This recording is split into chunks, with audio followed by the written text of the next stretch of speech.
Among those using Palantir to collect the dots are the Marines, hey, it's me, who have deployed its tools in Afghanistan for forensic analysis of roadside bombs and predicting insurgents' attacks. The software helped locate Mexican drug cartel members who murdered an American customs agent and track down hackers who installed spyware on the computer of the Dalai Lama.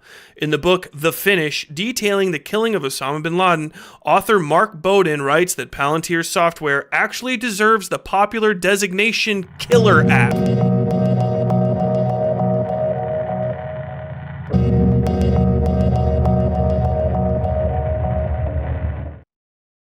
Hey everybody, welcome to the stream.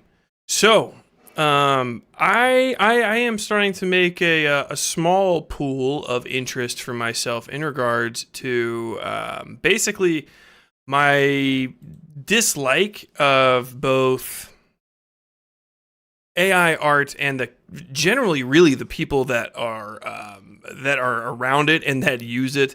They've been in and out of my comments pretty relentlessly since I started covering this because it makes them very, very upset. And I have noticed pretty repeatedly that with AI art specifically, you have this sense that you're getting a lot of it feels like bot engagement. And there's a lot of suspicious activity in general and weird vibes around the AI art community. In general, the vast majority of people are like, the AI art looks like shit. It's for shit posting. That's fine. I don't care about it further than that. Every time I see it, I say that's AI art, and I either go neat or ooh, and I don't like seeing too much of it. That's pretty much the entirety of most people's interaction with it. In the art world, it's a lot more virulently anti-AI art. In the tech world, it's pretty much fucking who knows what the opinion somebody's going to have, I've realized. But inside the specific pro-AI art bubble, so to say, there are just a series of personalities I kind of keep coming across. Optimistic tech guy, optimistic pseudo-anonymous tech guy who is like presenting the new product. Over-enthusiastic fella who says, like, I can't believe it's gotten this good. That's incredible. Look what I can make. And then the people that come out to call those guys assholes for stealing shit, and then the people that come out to call those guys who called them assholes too, devolving the conversation into a slurry, which I make my home in. I love that shit. I think it's fucking fun. But it's I've seen this pattern over and over again with such striking regularity throughout my life that the second I saw it repeating with AI, I knew AI was going to be some sort of fucking ruse. There is somebody is fucking swindling people off this, and I just want to know exactly how it is, because that is the oldest setup in the book.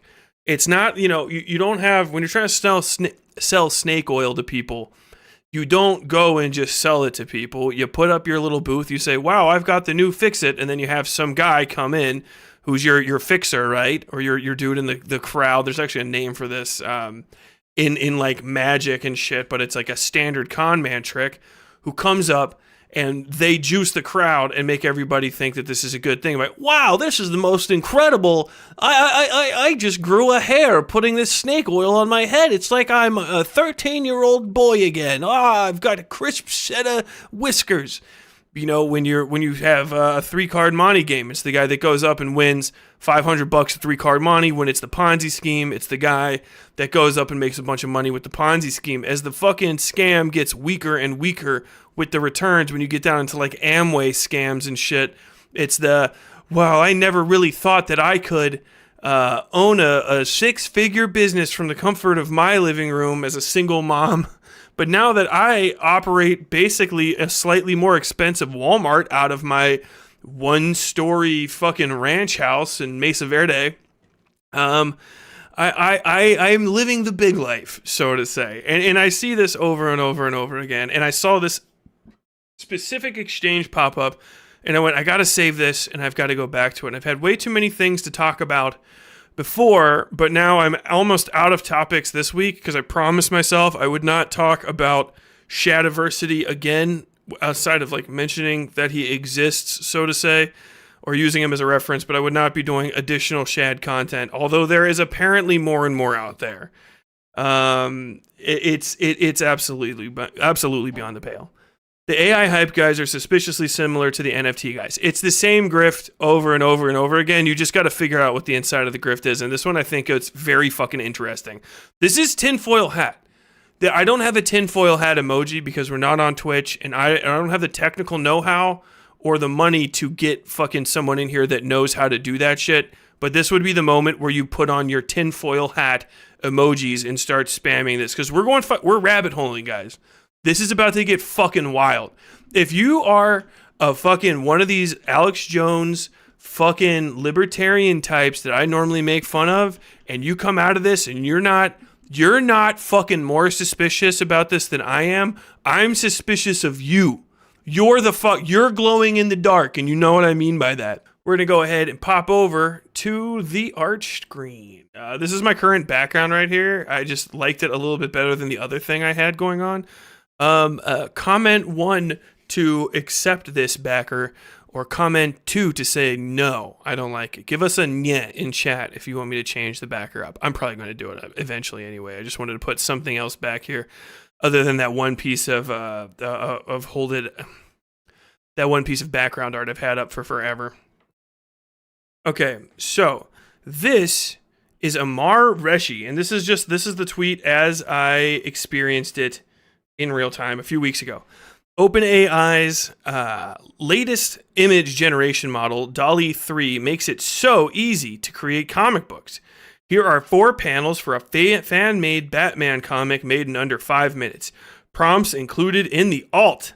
Enjoy. Fire. First off, is that not corporate social media posting? Like, does anyone else not? No one on earth fucking writes like that. He put the alt in all caps. Like, who the fuck does that?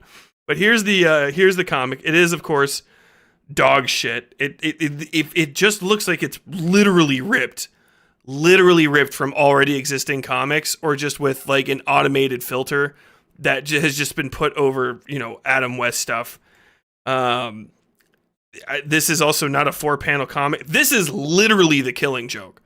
That is just the panel from The Killing Joke. That's a 100% copyright violation. Like, that's not even, they didn't even try. Oh my God. And then yet again, there's just more like Killing Joke and Burt words. I think this is just him removed, and this is supposed to be Babs on the ground here, like crying with her eyes closed. I'm not going to go into The Killing Joke, but just look up The Killing Joke and you'll know what I mean. The shit is almost shot for shot a ripoff, where they just they just over fucking saturated the shadows to give this really sharp black and white. I really like this kind of comic style, and it's good when it's not this fucking CAPTCHA text. But I digress. Obviously, this is trash. Anyone who likes comics would be perfectly offended by this. If it was anything, if you said, "Oh my God, these new 4 comic," if you just come along with me. If you're a conservative or anything, if you're Tim Pool, if you're a Beanie Baby, if I was to say, check out these new 4 comic panels from this Palestinian American woman comic. It's so great to see additional representation in comics these days. And then I showed you these 4 pieces of shit. You guys would be pissing blood trying to get to your fucking keyboards, save for the fact that your little fucking guns are going to smash your nuts into the fucking the top of the chair, You guys would be losing your fucking mind. So anyone that's like, this is good looking, you're out of your gourd. I'm not saying Squirrel Girl looks good. All right, the Squirrel Girl comic run was ass. Faith, that comic run was ass. It was all embarrassing, but we're staying on topic here. No one else knows what I mean. Comic looks like shit. No sense of panel to panel flow. There's not even panel. These aren't even real panels. It's just like chunks cut out. Like the fucking, what book is this going into? Or does this guy, Amar Reshi, I don't know. Maybe he reads fucking manhwas. But we keep going down here. The 5-question limit is somewhat annoying, but marvelous work on your part to bring this to light. Tested it out this AM. Wow, look what we could do. It's like I just literally copy and pasted badly copy and pasted fucking comics from a real comic book, and it looks like ass. The harder you look at it, the more things are wrong. You know what I'm saying? Which is typical. These are awesome. Sus, right? A little weird. No one, no, it's a, yeah. And then of course we have, as I told you, the guys. We're coming in. Awesome. This is happening. Of course, it looks like shit. Chaotic take. Just tried. This is great. And like, okay, we got the mashup comic. We're doing fan fiction. Sick. That's sick. And Master Chief versus Batman. I'd read that. Ash from Evil Dead versus Mad Max, please. From 109 follower fucking Mighty M3. Fucking Amara, here you go. Groovy. And this is just like, I swear to God, I've seen these fucking panels before. You know what I'm saying? Like, it is just boogers. So I'm just saying, like, what in the fuck is going on here? It should give him a kind of memory, like fucking GP chat that remembers the conversation you were having. Oh my gosh, that would be cool. We just need something similar to show how Midjourney exposes seeds so that the model knows what previous job to reference in its new image. Until we have that, it's going to unfortunately be a brand new image every time. So you can't do panel flow. You can only do one stolen panel at a time. All right. So I believe it was fully rolled out today at 8 p.m. Eastern. You know, who is this guy though? Like, why is he sharing this? He doesn't say like he's part of anything. He just says, hey, OpenAI is this. Badoop, badoop, badoop. So who's Amar Reshi? That's fucking like, he's this guy, right? This normal looking human being. Definitely a real guy. 100% real. He does not glow in the dark if you saw him out in the world. 100%. A lot of fake picture heads over here. That's crazy. Gonna get a little bit different here. Huh? Storytelling with AI and sharing learnings. Previously Palantir Tech. What the fuck?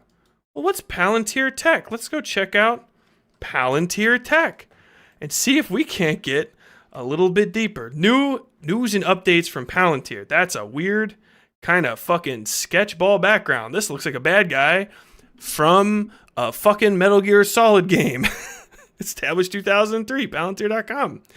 Foundational software of tomorrow delivered today. Just the vibe. What's the vibe here? What's the vibe? Media literate people out there, all of my comic book fans, I have a strong artistic eye. What's the vibe here from this literal thing from a certified business on X.com? Congratulations to our partners at New Private Equity on their launch. Their proprietary software. Well, this is different. This isn't AI at all. How very strange. We get into it. AIP Bootcamp. Speak for themselves. Our partners are solving high-value use cases in 1 to 5 days. Read the blog post from head of global commercial, Mabry Ted. Oh, this guy. The fuck? What? This is strange. This isn't a fucking art company or even some sort of free corporation. Let's just look up what fucking Palantir is. How a deviant philosopher. God damn it, you motherfuckers. I was on a roll. How a deviant philosopher built Palantir, a CIA-funded data mining juggernaut. No, you don't say. You don't say. What? How could I have ever suspected? This is a story. This article is more than 10 years old. That's fine. This story appears in the September 1st, 2013 issue of Forbes. Oh, look at this guy. Who's this fella? Oh, that's Palantir Chief Executive Alex Karp. Why is he in this box in an orange suit? Since rumors began to spread that a startup called Palantir helped to kill Osama bin Laden, Alex Karp hasn't had much time to himself. On one sun-baked July morning in Silicon Valley, Palantir's lean 45-year-old chief executive, the top-heavy mop of frazzled hair, hikes the grassy hills around Stanford University's massive satellite antenna known as The Dish, a favorite meditative pastime. That's so fucking weird. But his solitude is disturbed somewhat by quote-unquote Mike, a ex-Marine, silent, 6'1", 270 pounds. He's my size. Of mostly pectoral muscle who trails him everywhere he goes. Even on the suburban streets of Palo Alto, steps from Palantir's headquarters, the bodyguard lingers a few feet behind. Karp's 24/7 security detail is meant to protect him from extremists who have sent him death threats and conspiracy theorists who have called Palantir to rant about the Illuminati. Schizophrenics have stalked Karp outside his office for days at a stretch. It's easy to be the focal point of fantasies, he says, if your company is involved in realities like ours. Palantir lives the realities of its customers. The NSA, the FBI, and the CIA. An early investor through its InQtel venture fund. We'll just go ahead and do that again.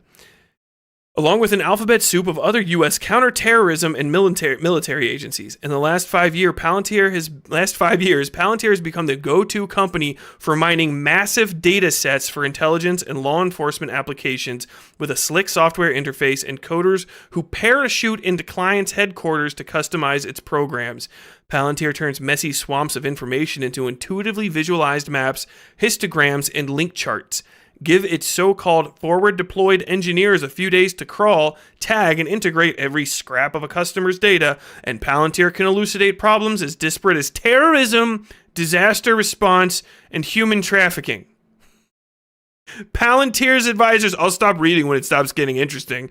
Advisors include Condoleezza Rice and former CIA Director George Tenet, who says in an interview that, "I wish we had a tool of its power before 9/11. General David Petraeus, the most recent former CIA chief, describes Palantir to Forbes as a better mousetrap when a better mousetrap was needed and calls Karp sheer brilliant. Among those using Palantir to collect the dots are the Marines, hey, it's me, who have deployed its tools in Afghanistan for forensic analysis of roadside bombs and predicting insurgents' attacks. The software helped locate Mexican drug cartel members who murdered an American customs agent and track down hackers who installed spyware on the computer of the Dalai Lama.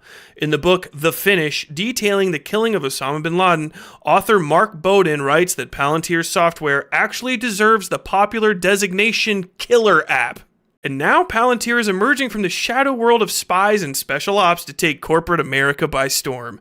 Am I sketching out? I hope I'm not is anything falling over the top of me right now at all? According to a former JP Morgan Chase staffer, they've saved the firm hundreds of millions of dollars by addressing issues from cyber fraud to distressed mortgages. What do you think that means? A Palantir user at a bank can, in seconds, see connections between a Nigerian internet protocol address, a proxy server somewhere in the United States, and payments flowing out from a hijacked home equity line of credit, just as military customers piece together fingerprints on artillery shell fragments, location data, anonymous tips, and social media to track down Afghani bombers. I'm not going to read the whole rest of this. If you guys want to check this out, this is Forbes.com article, How a Deviant Philosopher Built Palantir, a CIA-funded data mining juggernaut by Andy Greenberg, former staff. In the business proposal that Palantir sent NCRIC, I don't know exactly what that means, it offered customer references that included the Los Angeles and New York police departments, boasting that it enabled searches of the NYPD's 500 million plate photos in less than 5 seconds. Katz Lackaby contacted Palantir about his privacy concerns, and the company responded by inviting him to its headquarters for a sit-down meeting. When he arrived at the Shire, maybe I should have read the rest of this, a pair of employees gave him an hour-long presentation on Palantir's vaunted safeguards, its access controls, immutable logs, and the Bat Phone. Katzlakab wasn't impressed. Palantir's software, he points out, has no default time limits. All information remains searchable for as long as it's stored on the customer's servers. And its auditing function? I don't think it means a damn thing, he says. Logs aren't useful unless someone is looking at them. When Karp hears Katzlakab's story, he quickly parries, Palantir's software saves lives.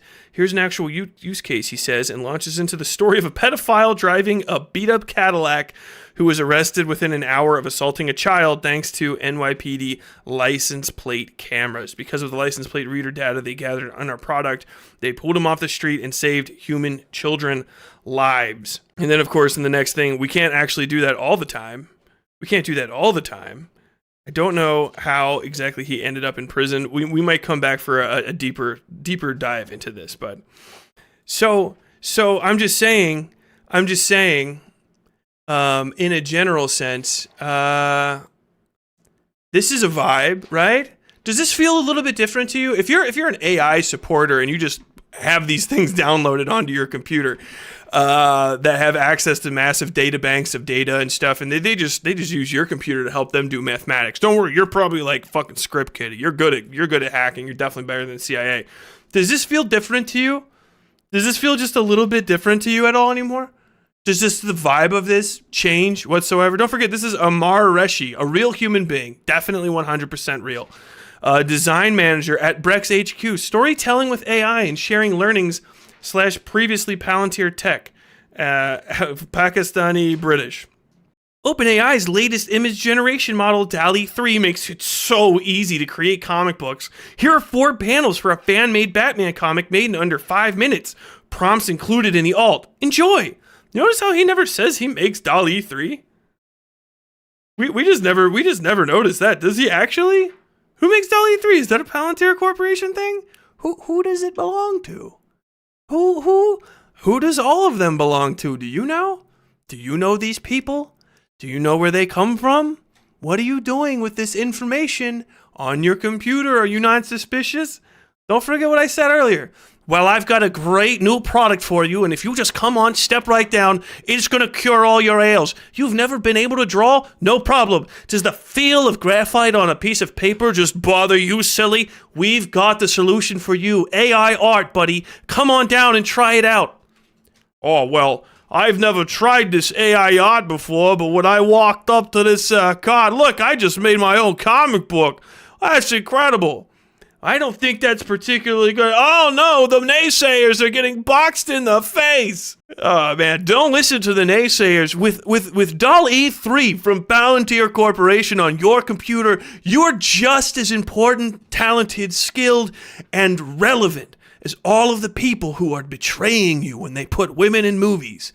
You're fine with our product on your computer. It's never been unsafe. You're safe with us like you've always been. It's just a little more data, a little more access. Don't worry about it at all. How am I, a person from a major corporation using IP from DC comic books without worry in my posts? What could be happening there? What's going on? Nothing at all. Because there's nothing to see behind the curtain, folks. Not a goddamn thing. This is insanity. These are the people that love this shit. Are the ones who are like, the woke mob is coming for your they're coming for your goddamn gas stove. The woke mob, this undefinable group of people, who want to put tampons in men's rooms, they're gonna get you. And also, they're just trying to control the fucking media and everything. What we're gonna do is we're gonna give the media back to the people using CIA fucking software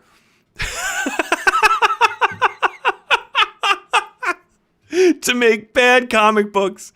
They're laughing at you, just so you know. If you're a fucking Alex Jones fan or any of them, they're fucking chuckling at you right now. All the way, not even to the bank. They don't have to go to the bank. They never did. All their needs are paid for. They live in a variant of socialism where they need but lift a finger and all things are done for them. But you're a joke to them. And you're just making shit harder for me. So if that's what you wanted to do the whole time, I'm fine. That's fine. It's fine. I don't care anymore. But I love you. And you should stop. Like and subscribe. Like and subscribe. Like and subscribe.